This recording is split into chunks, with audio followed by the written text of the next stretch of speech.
Set number 6 of multiple choice questions. A body performing a uniform circular motion will always have constant kinetic energy. Option B.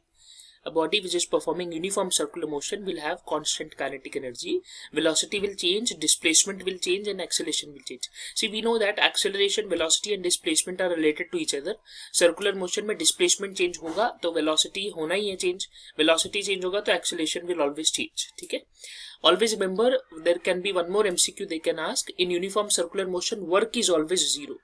ठीक है? Remember that work done is always equal to zero in uniform circular motion. So constant होगा तो kinetic energy, work done is zero. When soluble substance such as common salt is dissolved in water, so the surface tension of water will, whenever you dissolve something, it increases the surface tension. So increases.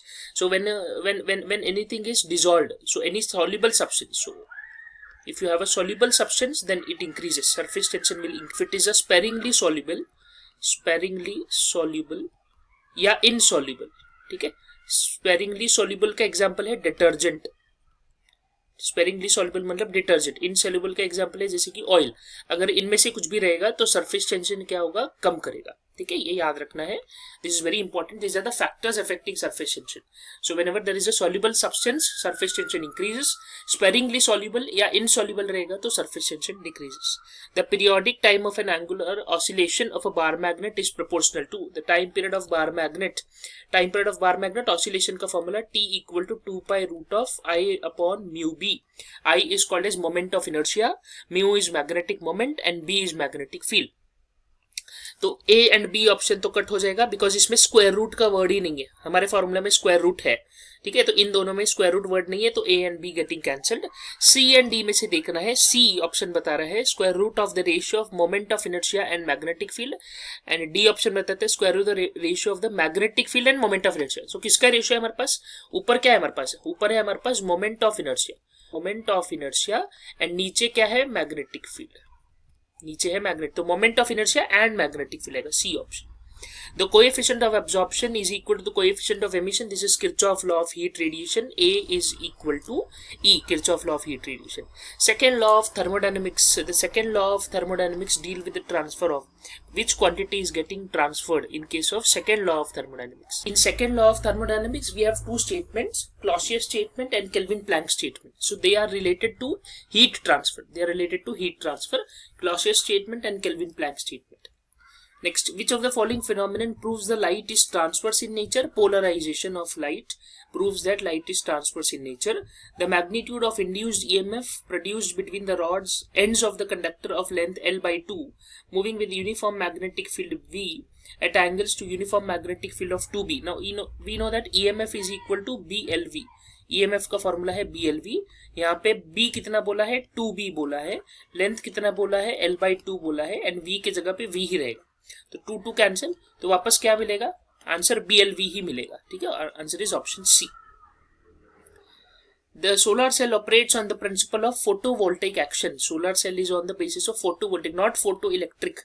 It is photovoltaic. Photoelectric का example है photocell. Photocell is example of photoelectric emission. ठीक है, वो dual nature में है. Photovoltaic is solar cell. ठीक है. A body performing an SHM experiences a force of 0.2 Newton when displaced by 4 cm. 0.2 Newton का force है, displacement है 4 cm. सेंटीमीटर को मीटर में करेंगे 4 into 10 raised to minus 2 and 0.2 को I will write 2 into 10 raised to minus 1. ठीक है. Those students, those who have problem with the shifting of 10 का पावर, सो मेरे लॉगरिथमिक का जो प्लेलिस्ट है उसमें शिफ्टिंग ऑफ 10 का पावर का एक वीडियो है. You can please see that if you have some problem with 10 power कैसे शिफ्ट होता है, कब लेफ्ट लेना है, कब राइट लेना है. So in logarithmic playlist we have that video. Then find the force constant k का वैल्यू पता करना है. सो k का फॉर्मूला है F upon x.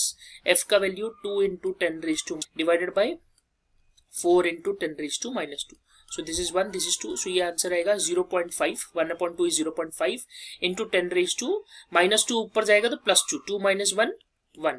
So that will be 5 Newton per meter. ठीक है, this will be Newton per meter. 5 Newton per meter. C option.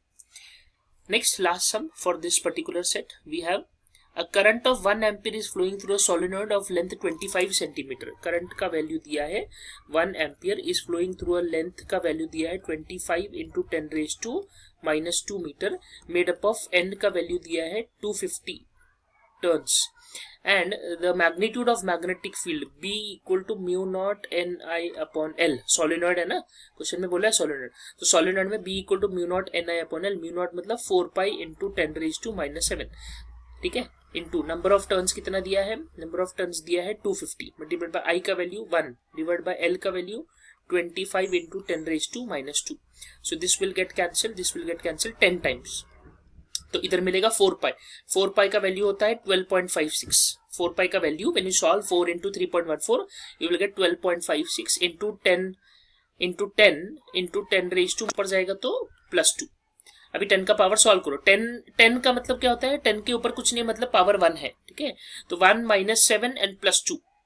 1 minus 7 is minus 6. Minus 6 plus 2. Minus 6 and plus 2 will be minus 4. So this will be 12.56 into 10 raised to minus 4. कोई भी option 12 point में नहीं है, सभी option 1.2 में है. तो point shift करेंगे 1.256. एक से शिफ्ट हुआ तो कितना आ जाएगा -3 Tesla. 1.25 into 10 raised to minus 3, that is B option. B is the answer.